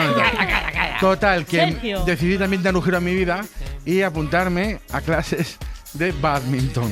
¡Oh, calla, payaso! Que- Bueno, Entonces, la vale peor. También tienen es cuerdas. imposible, también en cuerdas. Y es imposible, está todo lleno. La gente está haciendo badminton como locos. ¿En serio? Y ahora me ha llegado una carta diciendo que tengo sitio, además en el sitio que yo quería por el horario. ¿Vale? Oh. Y ahora, claro, me tengo que ir a apuntar. Pero tu estoy regalo un poco de nervioso porque cumpleaños. Qué es una bien. cosa que quieres hacer, pero que mientras no te está sucediendo, pues tampoco está mal que no pase. Claro. O sea, es un ahora- sí y un no. Ahora vas a hacer badminton. Y ahora quiero hacer ¿Y badminton. dónde se hace? ¿Dónde se aprende Bueno, esto? hay muchos sitios. Yo En en concreto polideportivos lo voy a hacer- municipales claro, y eso. polideportivos municipales, sí, sí. En Tailandia. O colegios de niños, digamos.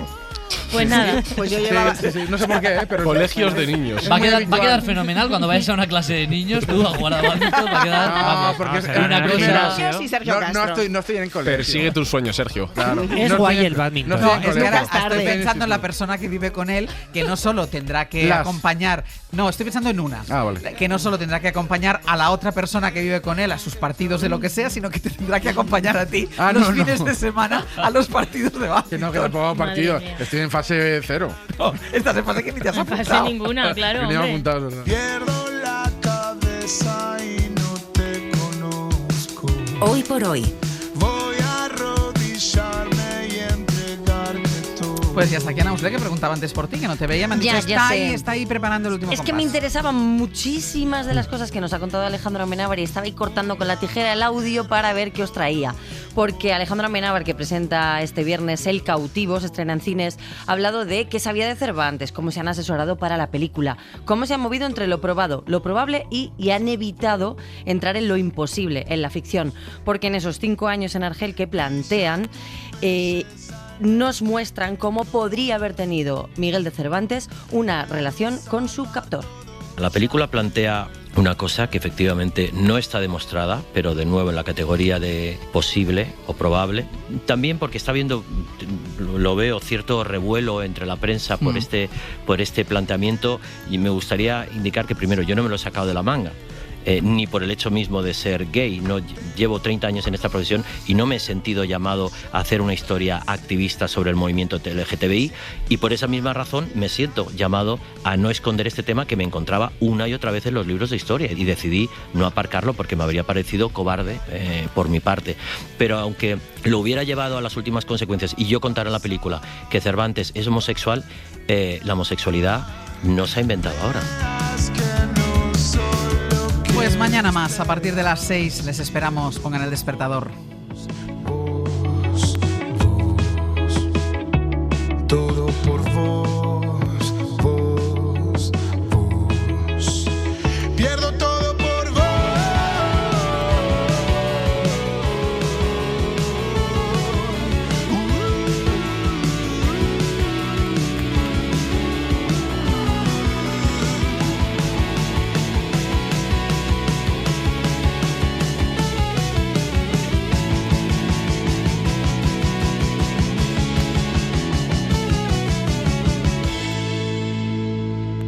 Hoy por hoy, Àngels Barceló. Para no perderte ningún episodio, síguenos en la aplicación o la web de la SER, Podium Podcast o tu plataforma de audio favorita.